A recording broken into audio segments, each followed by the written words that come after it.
Hello, everyone. It's the disembodied head of your English teacher. I just wanted to pop in and give you a quick little tip on the Zoom, and hopefully that will solve like 90% of the issues, and then just kind of like walk you through what we went through today, and then obviously have a little fun with my green screen. Let me get my disturbing head out of the way and show you. So if you're using the Zoom program, I do believe that this will fix most of the issues, and it has to do with the account that you're using and logged into, or if you're not logged into, or if you haven't logged into in a minute. And so this is the main kind of home Zoom page. If you look up in the top right hand corner, this is where showing you how you are logged in, what account you are using to log in. If you click on this, you can see this is my personal Gmail. And so if I tried to get on with this, it would not work, and that would not be good. So you can do one of two things. You can switch account. If you're going to use Zoom for multiple purposes, you can switch it and have both accounts. If you are not using Zoom for anything other than school, I highly recommend you don't do that and just do the sign out. So if I sign out, then you come back to the sign-in screen, and you're going to watch what kind of weird thing happens. And so we'll make sure that it does the right way. You're going to sign in with Google. So your school account, the wfcsstudents.net, is a Google account. So you're going to sign in with Google. And then you are going to, if it doesn't pop up automatically, you'll have to just do the login information. But now you can see, let me just hide this guy. Now on the top right, it has the profile picture that I know is me. And when I click on this, it's got my work email address. So I know that I have the correct user account logged in. So that's going to solve most of the problems. The two other things that you can do are you can, instead of using the link, the specific join link, you can use the meeting code and ID from this join button here. And I will, those are on the Canvas page. I'm not going to put them in this video because they are not public knowledge, but they're on the Canvas page in the meetings. That you can see. You can use the meeting ID and the passcode. You can also ask me over Remind, and I'll send you over Remind. So you can do that. The other thing is, oops, sorry, we don't need that. So making sure you're logged in with the right account, signing out, and then signing back into the Zoom program, and using the meeting ID if the link doesn't work. Just straight up using the meeting ID and the passcode will solve most of the problems.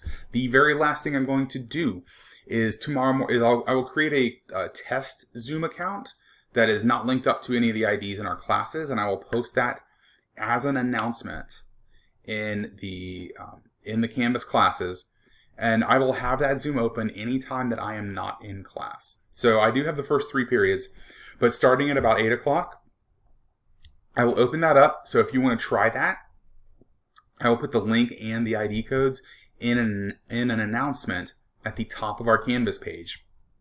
So you can try that. Then before each class, I'll also have it running.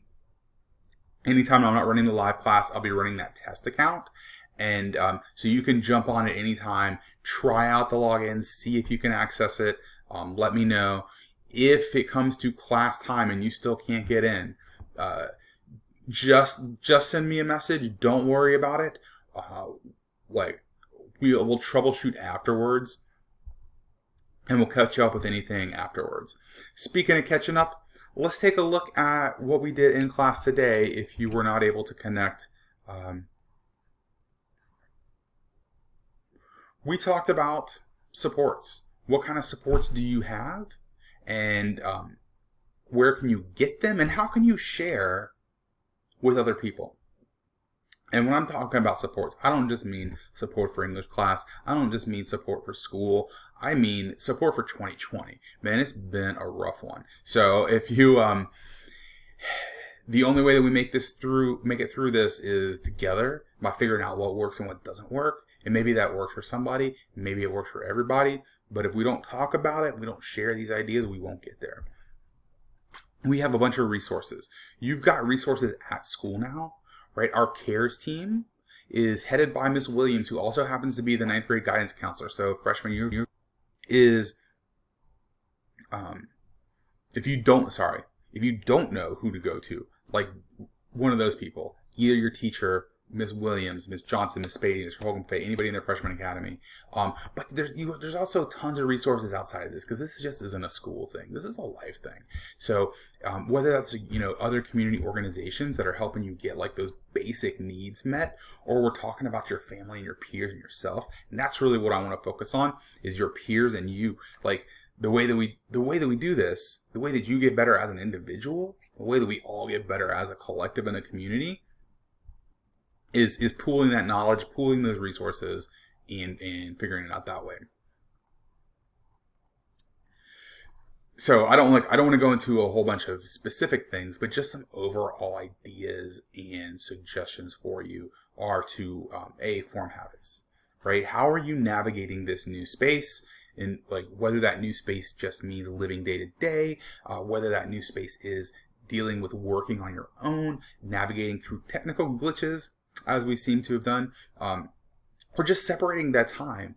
And just as an example, I spend all day long in my house, right? That's where I work, it's where I rest, it's where I play. How do I separate those times out? And you got to come up with some systems.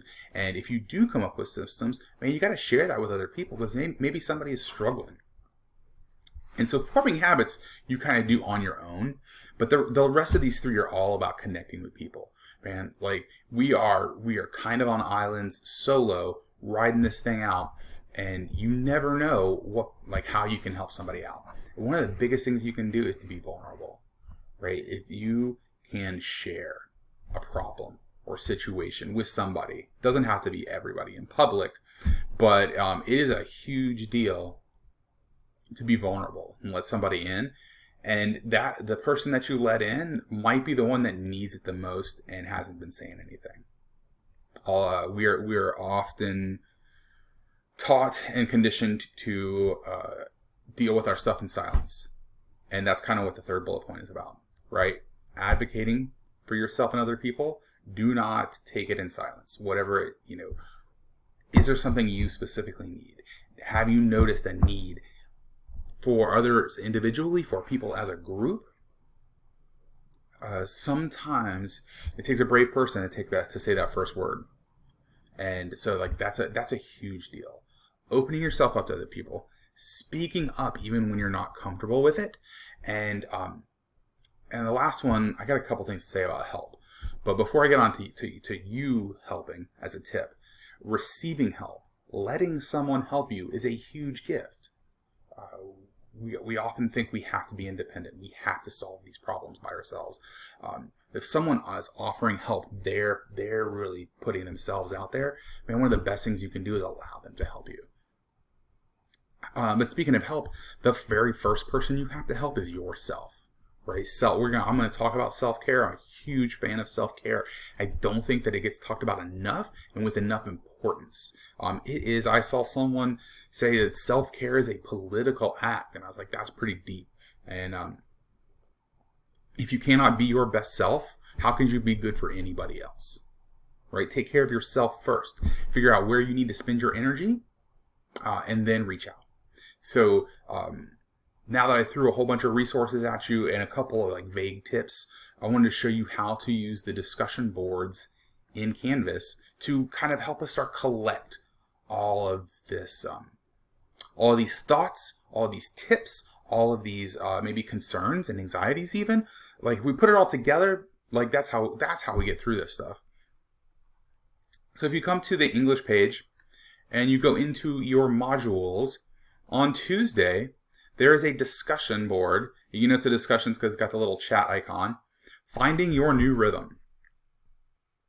And this is all about our 2020 challenges. It could be something individual that you want to talk about. It could be a bigger collective question that you have. You are going to pick one of the questions below this and add a post with your contribution. So you are making one post, then you will come back. It says return Wednesday or Thursday. As people contribute to this, you might not have to wait. But you are going to respond to 3 other posts. So you can add some information on. You could ask them a follow-up question. You could offer advice if they were asking for advice. That might be appropriate. So here are some of the questions. And even if you don't hit one of these specifically, if it's in that topic of dealing with something in 2020 that is either very specific to our year, like, I don't know, murder hornets or double hurricanes, or just in general about starting high school, all that stuff is on the table, right? Some routines that you have. How have you organized? How have you found peace? How have you stayed connected to people? Right? What concerns do you have? All of these things are up for grabs in this discussion board, so it's pretty open. Underneath that, I have written a few examples. So like each one of these bullet points would be a solid entry. And remember, you're only doing one. So there's like 6 of them here. But I just wanted to show you kind of like A, what some of my thoughts were, and B, what your discussion post should look like.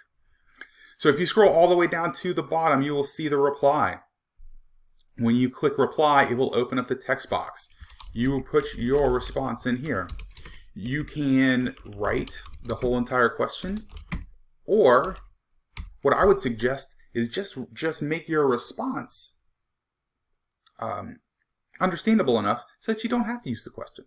So that anybody reading the response would be like, okay, I get it, I understand what that's about. Then once you hit the post reply, the discussion board will open up and you'll be able to see everybody else's. So that is a little bit of the resources that we talked about, the tips that I gave you, and the discussion board where we're going to kind of put it all together. So if you need anything, please reach out, let me know. I will put the test Zoom link on the Canvas page, and we'll get rolling tomorrow. Thanks, guys. Take care.